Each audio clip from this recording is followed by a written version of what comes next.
OEM repair procedures and why are they important? Well, remember, OEM stands for Original Equipment Manufacturer. That means the company that manufactured your vehicle.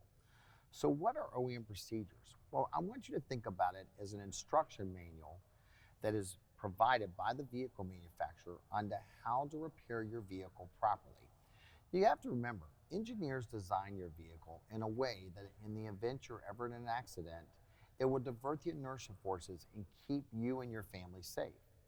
In addition, vehicles today are very, very complex, and they have a lot of cameras and other functions on them in order to help you prevent accidents so that you're not even in an accident where your family could be injured. So the vehicle manufacturer instruction manual is called OEM repair procedures, and that tells us how to properly repair your vehicle.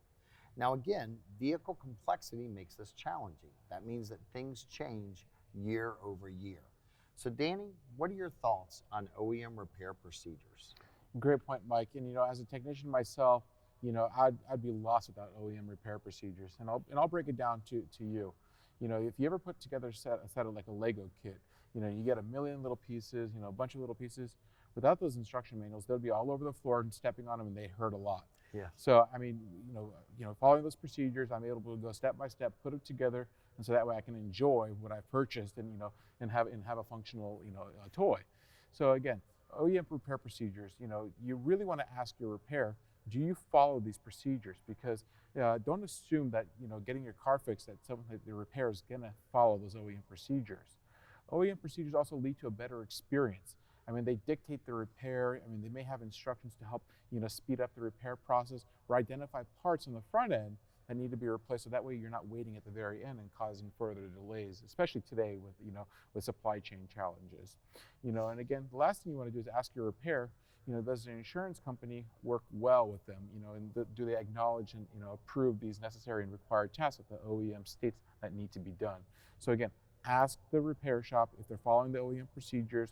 Do they have the training? Do they have the equipment that the OEM states is necessary to perform the repair? And you'll have a much better repair outcome. Yes, in addition, these repair procedures will also identify for you what parts must be replaced and can never be repaired. It will also tell you, for example, if you have to replace a part, do you replace it in its entirety, or there may be some simpler procedures? So these are repair procedures. Understand, they are non-negotiable. They must be followed to the T. And it's not only important that you choose a collision repair facility that will follow the procedures, but also that you ask your insurance carrier, does your policy language cover following all of the OEM repair procedures? If you found today's tip helpful, please hit that thumbs up, share the video with your family and friends, and please comment below for any future suggestions. These videos are made possible by the Society of Collision Repair Specialists. SCRS and their members are committed to the future of the collision repair industry, as well as serving you, the consumer. For more information, visit scrs.com or click in the description below.